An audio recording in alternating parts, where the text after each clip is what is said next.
Sky News Centre at 7. The UK has pledged a further £20 million to help fight Ebola in Sierra Leone, taking the total amount donated to £125 million. Meanwhile, a British nurse who contracted the disease while in the country has made an emotional plea not to let the number of deaths reach the millions.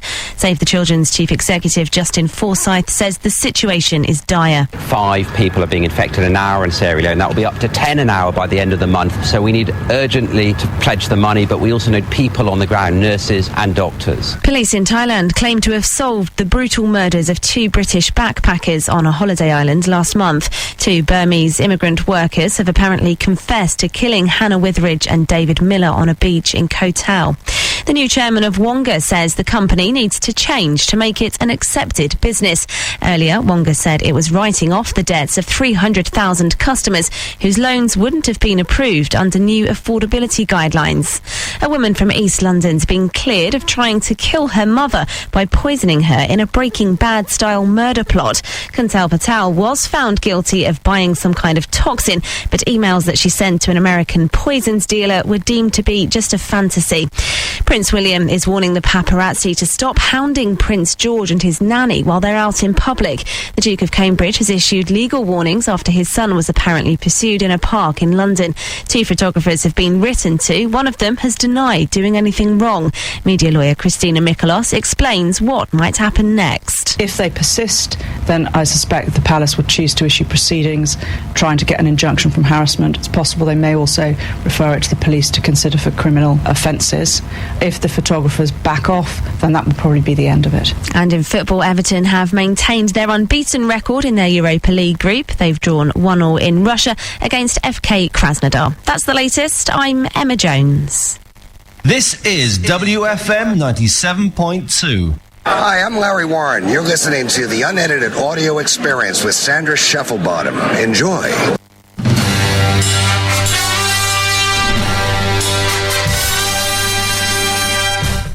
Hello, hello, hello.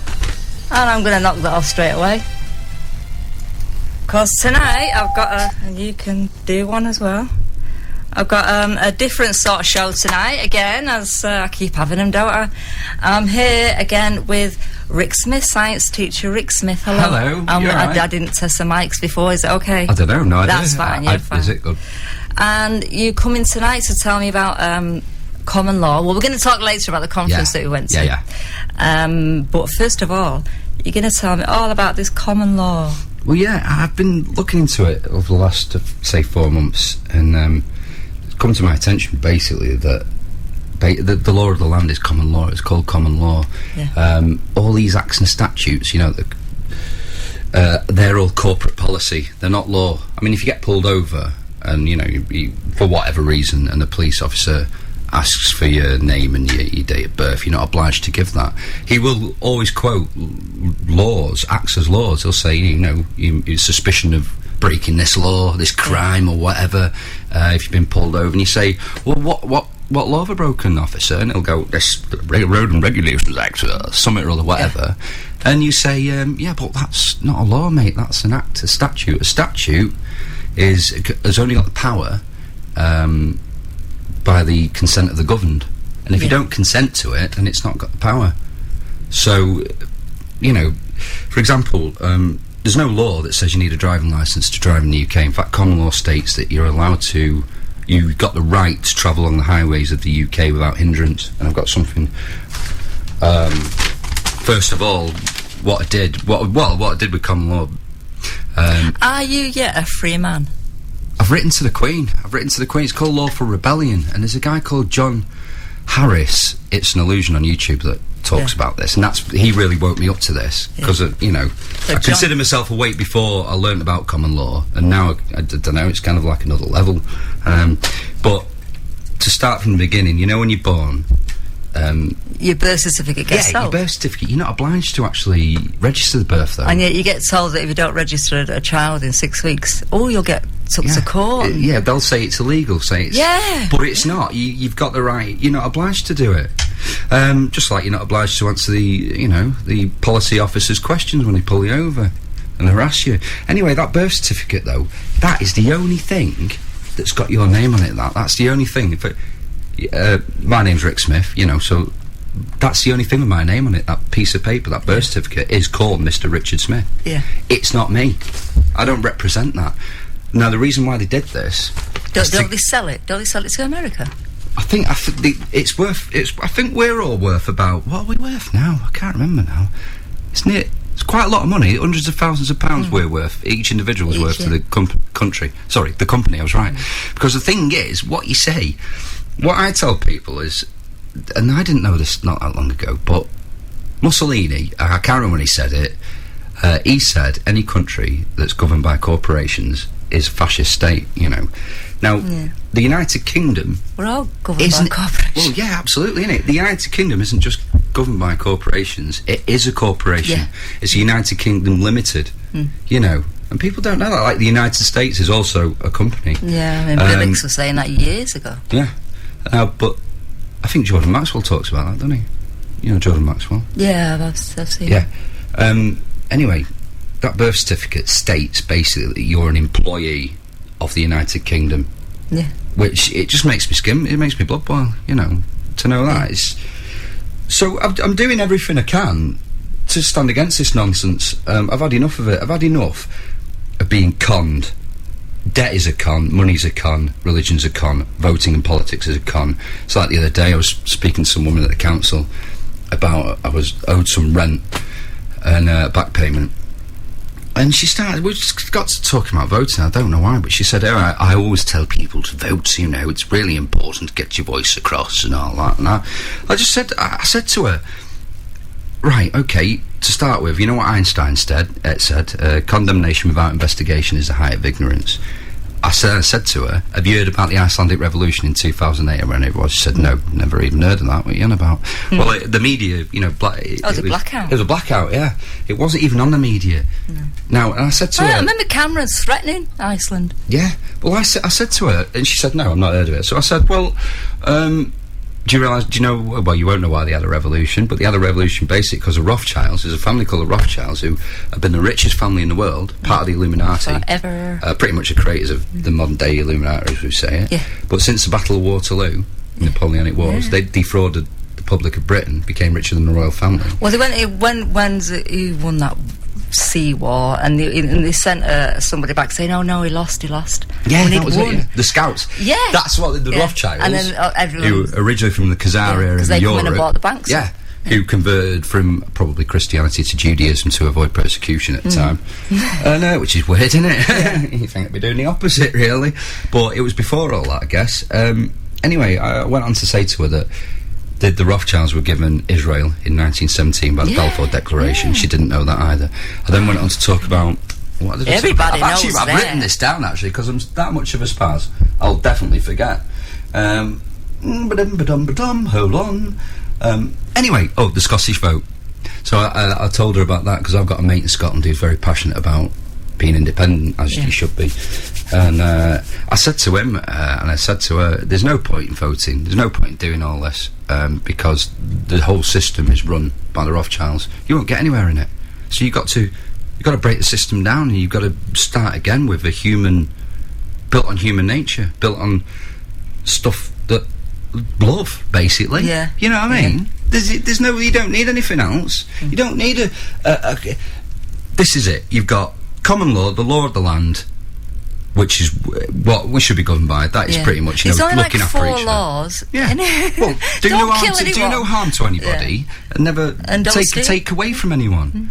And it's pretty straightforward, really. Yeah. If a society not governed by the insidious tentacles that govern it now, behind the governments, they don't govern it. They're puppets, obviously, but behind them. Where was it to, Sandra? Well, behind the government, you know what's behind the government is all the people that we hear about, we know about, and we know the names. I forgot where I was going now. See, this is the trouble with me. I'm a nightmare. Well, I did tell you, write it down. I have done, but that's just in a massive bulk there. There's no bullet point. Well, there are a few bullet points. I know, but what we need to realise basically is that... anyway, let's get back to what I was saying to that woman from the council.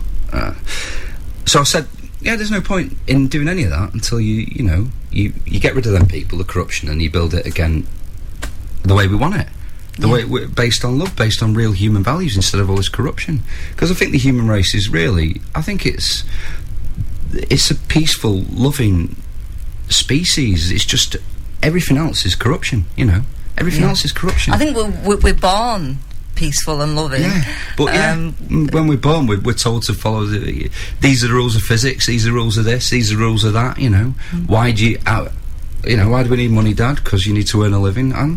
No, you don't need to earn a living. You don't need to earn a living. I'm not paying any taxes, not bills or anything anymore. I'm not going to anymore, because I'm standing by common law. Now, the first thing I did was I used this to combat debt collectors, because I'm a teacher, but I've had to quit my job. That was a great thing you posted the other day about the guy that... Because it was filmed in the courtrooms. Yeah, that was the guy called Raymond St. Clair, wasn't he? He put his birth certificate in the dock. Yeah. That was brilliant. Yeah, it's fantastic, but that's what you can do, you see, because these places that make claims against you, whether it's Virgin Media or whatever, you know, any corporation, that's just using that as an example, they're basically... That claim is against your legal fiction. You know, the name that's on your birth certificate, that's not your name. You know, you don't represent that. We're just conned into believing that that's who we are, and we naturally, represent it. But they come to us with all these claims, you owe us this, you owe us that. Now, it's ridiculous, because you need a contractual agreement. You need to have agreed to have paid that. Yeah. And if you don't agree to pay that, you've got no contract, then it's void. Now, I've got me mobile phone, Virgin Media, and I owed them like 300 odd quid, but because I quit my job to look after me nan, I'm on carers allowance, I'm skint, I just sacked it in, you know, and it got sent through to Moorcroft. Oh, Moorcroft, yeah, I think we all know them. Collectors. Yeah. Now, it's natural to be afraid of these letters because... Oh, they go in my bin. Yeah, well, don't scare me, I just bin them. At the very least, just bin them. Yeah, or write on them, no contract, return to sender, but they try and use the fancy words to scare you, legalese, which is just nonsense. And they bolden letters, and they use red. Yeah. So you gotta be scared. You know, it's red. Oh my God, I've got to pay this. But it's absolute nonsense. So what I did to them, and here's an example of what I did. So Moorcroft are saying I owe Virgin Media 300 odd quid. They've sent a threatening letter. So let me give you an example of this threatening letter they sent me. Which is, let's just have a look, just to start from the beginning. And I posted this on the page as well, which is called, what's it called? Our Reality is Fake. Our Reality is Fake. Yeah. So anyone that's in front of Facebook now, right. type in Our Reality is Fake. So here's the latest Join one. it. Here's the latest one. To input in important information, possible further action, all in bold, to prevent possible further debt recovery action, etc., etc. If you don't pay it, other options include the instruction of a local representative to arrange a call at your home address, recommendation to our client that they consider arranging for legal action to be taken. So it's pretty scary, and if you don't know what's going on, you will be scared by this. I was in the past. I've always, like when I came out of uni, I had like 17 grand of debt. It was ridiculous, and I actually paid it. Gutted. Didn't have to, because what I sent them is basically a letter. Where have I put it now? Oh, it's not that bit. It's not that bit You've at all. got that many bits. I know it. Right, here we go. Right, this is what I sent them. First of all, at the top of the letter, well, you can see this on the site, on the page, I put 2 notices in red. So, you know, I'm doing their game. Yeah. The first one says, this is not a complaint. If you perceive it as a complaint, then you will be liable to pay 5,000 damages to me. Okay. So they've got their costs and I've got mine. You know, it's called a schedule of fees or a bill of fees, and then the next point says, do not refer to me as Mr. or any other legal fictional title, because that's not my name, you know. If you do, that's another 5 grand. So that's good fun already. I'm already having fun with it. And then I say, I would be happy to discuss settlement of any financial obligation I might lawfully owe as soon as I have received the following documentation from you. And there's 3 points here. The first one is validation of the bill. 2, verification of claim against me in accordance with the Bill of Exchange Act 1882, so you use their own weapons against them here. 3, a copy of the contract signed by both parties and therefore binding both parties. Now, wherever you've done business,